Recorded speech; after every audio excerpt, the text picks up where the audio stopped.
जय सिया राम। मैं आचार्य राजेश श्री राम जन्मभूमि अयोध्या से प्रिय दर्शकों प्रस्तुत हूं आप सबके समक्ष शुक्र के राशि परिवर्तन को लेकर के इसका क्या प्रभाव पड़ेगा जब 31 मार्च की सायंकाल 4:46 पर भोग विलास ऐश्वर्य भौतिक सुख सुविधा आकर्षण प्रेम गीत संगीत कला आदि के प्रतिनिधि ग्रह शुक्रदेव अपनी वर्तमान राशि कुंभ राशि को छोड़ करके देवगुरु बृहस्पति की साधारण राशि मीन राशि पर गोचर कर जाएंगे और यहां पर वो 24 अप्रैल की मध्य रात तक रहने वाले हैं। तो ये लगभग 24-25 दिन का गोचर बहुत ही विशिष्ट होगा मिथुन राशि के जातकों के लिए।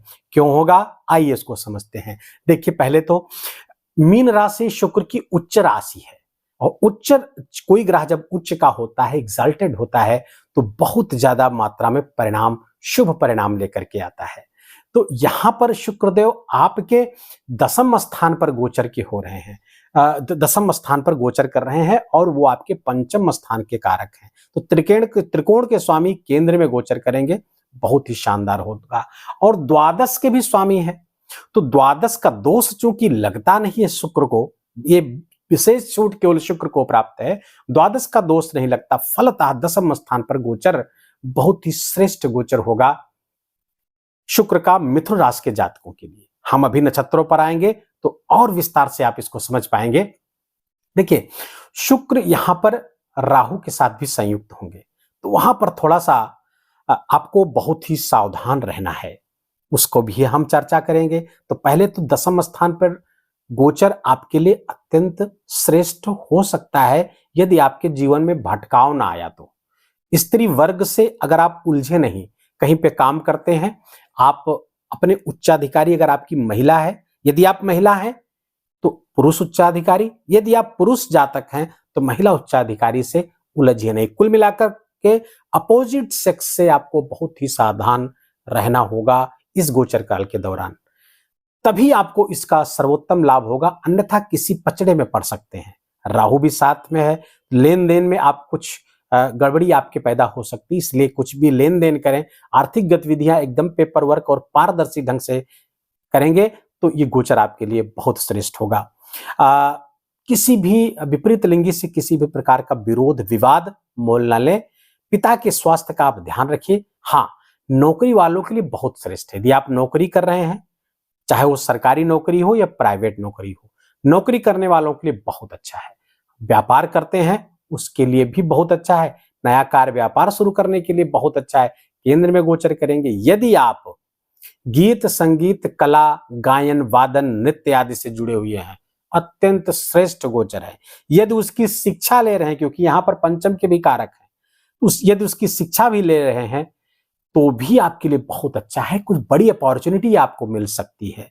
यदि आप अभिनय आदि के क्षेत्र में, गायन के क्षेत्र में आप के अंदर टैलेंट है, उस दिशा में आप कार्य करते हैं तो ये गोचर मिथुन राशि के जातकों के लिए उस दिशा में बहुत जबरदस्त हो सकता है। हम बार बार एक ही चीज को दोहराएंगे कि आप अपने चाल चलन पर विशेष ध्यान रखिएगा, क्योंकि यहां पे फिसलने के पूरे अवसर आएंगे आपके पास, फिसलन से आपको बचना होगा। और ये केवल मिथुन राशि के जातकों के लिए नहीं, ये 12 राशि के जातकों के लिए बात समान रूप से लागू होगी।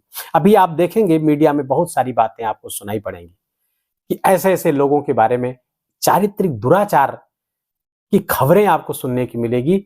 24 अप्रैल तक ऐसी खबरें आती रहेंगी। तो आप अपने आप को बढ़िया से रखेंगे, साफ सफाई रखेंगे, विचारों में भी साफ सफाई रखें, बाहर भी साफ सफाई रखें, इत्र आदि का इस्तेमाल करेंगे तो ये गोचर आपके लिए बहुत ही श्रेष्ठ होने जा रहा है। भूमि भवन का लाभ दिलाएंगे, शुक्र यहाँ पर दृष्टि पड़ेगी। वाहन, आप नया वाहन ले सकते हैं, अपने वाहन जो वर्तमान वाहन चल रहा है उसको डेकोरेट करा सकते हैं, भूमि भवन को डेकोरेट करा सकते हैं या फिर नया भवन ले सकते हैं।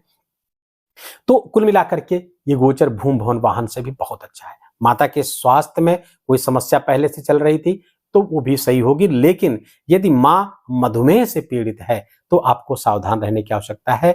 माता जी के डायबिटीज थोड़ी सी बढ़ सकती है, या उनको पहले से कोई किडनी की प्रॉब्लम है तो माता जी की किडनी संबंधी समस्या थोड़ी उभर सकती है, वहां पर सावधान रहे। यहाँ पर थोड़ा सा शुक्र दसम स्थान पर दिग्बल से विहीन हो जाते हैं, ये स्थान उनका दिग्बल का स्थान है, यहाँ पे दिग्बल विहीन हो जाते हैं, लेकिन यहाँ पर दृष्टि चूंकि पड़ेगी तो उसका लाभ आपको, क्योंकि दिग्बल का स्थान है उनका, तो वहां पर श्रेष्ठ परिणाम आपको भूमि भवन वाहन मान सम्मान आपका बढ़ता हुआ प्रतीत होगा, बशर्ते कि अपने चाल चलन पर विशेष ध्यान रखें, नहीं तो जहां मान सम्मान आपका बढ़ता हुआ दिख रहा है, क्योंकि ये पे नीच राशि पे दृष्टि होगी, वही मान सम्मान जा भी सकता है। इसलिए बहुत सावधान मिथुन राशि के जातकों को रहना होगा।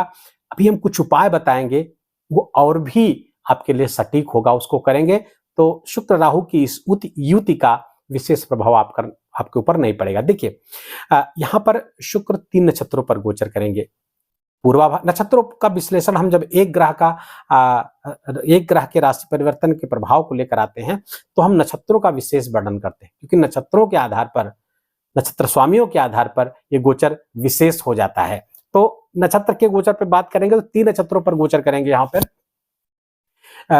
पूर्वा भाद्रपद, उत्तरा भाद्रपद और रेवती। पूर्वा भाद्रपद के स्वामी हैं गुरु, और यहाँ पर वो 3 अप्रैल तक गोचर करेंगे, पहले से चल रहे हैं 3 अप्रैल। अब देखना होगा कि पूर्वा भाद्रपद के स्वामी राशि कुंडली में आपके कहाँ गोचर कर रहे हैं। तो आप देखेंगे तो इसमें मेष राशि पर गोचर कर रहे हैं।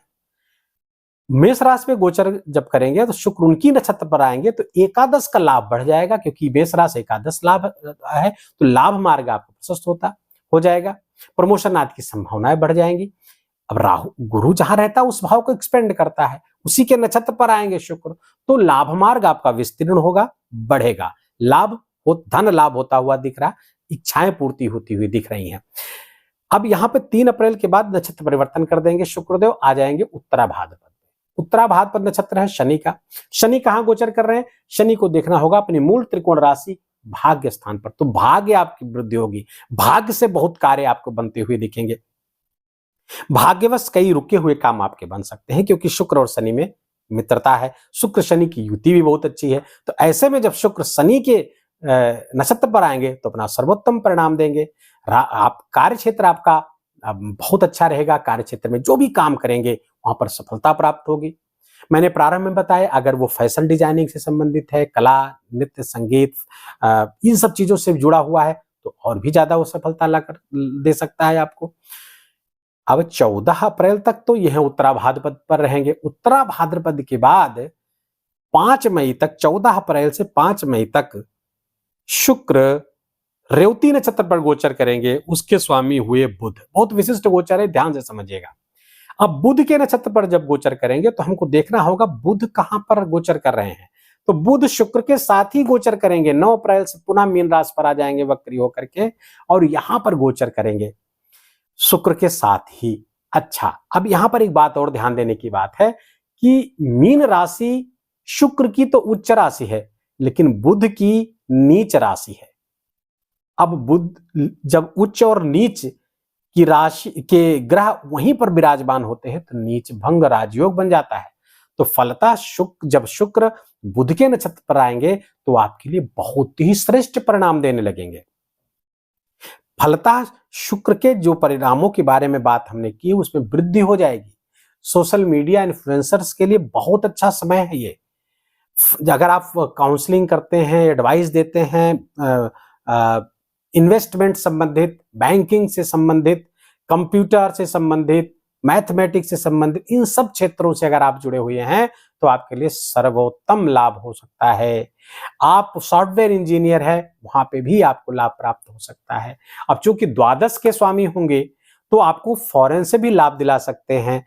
फॉरेन एमएनसीज में आप काम करते हैं, विदेश से जुड़ करके आपका कोई व्यापार व्यवसाय है, वहां से भी आपको विशेष लाभ कराते हुए दिख रहे हैं। तो कुल मिलाकर के अगर बात करें तो मिथुन राशि के जातकों के लिए केवल एक चीज है कि अपनी चाल चलन का विशेष ख्याल रखेंगे तो फिर, और अपने उच्चाधिकारी, यदि आप महिला हैं तो पुरुष उच्चाधिकारी, और पुरुष हैं तो महिला उच्चाधिकारी से उलझे नहीं, विवाद न करें, स्त्री पुरुष का एक दूसरे का सम्मान करेंगे तो ये गोचर अत्यंत श्रेष्ठ गोचर, सुख समृद्धि बढ़ाने वाला, धन लाभ कराने वाला, धन संचयन कराने वाला साबित होगा। वीडियो को ही समाप्त करेंगे। वीडियो अच्छा लगा हो, ये 8-9 मिनट 10 मिनट खर्च करना यदि आपको सार्थक लग रहा हो तो इस वीडियो को कृपया लाइक करिएगा, अपनों के साथ शेयर करिए, कमेंट में जय सिया राम लिखिएगा। चैनल पर आप नए हैं, प्रथम आगमन है तो स्वागत है, इसको सब्सक्राइब कर लीजिएगा।